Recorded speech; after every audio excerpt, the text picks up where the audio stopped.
رمضان المبارک میں نادی علی کا ایک خاص وظیفہ کسی بھی حاجت کے لیے، کوئی بھی حاجت، کوئی ایسی تمنا آپ کے دل میں ہے جو پوری ہو نہیں پا رہی، جس کو آپ سمجھتے ہو کہ یہ بہت مشکل ہے اس کا حاصل ہونا، تو یہ چھوٹا سا عمل آپ رمضان المبارک جب بھی یہ میری ویڈیو آپ دیکھیں یا پہنچے آپ تک، باقی جتنے بھی روزے رہ گئے ہوں، تو آپ نے صرف کرنا یہ ہے میرے بھائی کہ نادی علی صغیر کو افطار سے کچھ دیر پہلے 108 بار پڑھ لیجئے،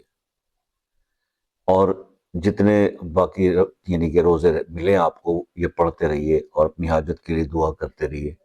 آپ دیکھیں گے کہ انشاءاللہ آخری روزے تک اللہ پاک وہ حاجت آپ کی ضرور پوری کر دیں گے۔ بہت آسان اور بڑا مجرب عمل ہے، ٹھیک ہے۔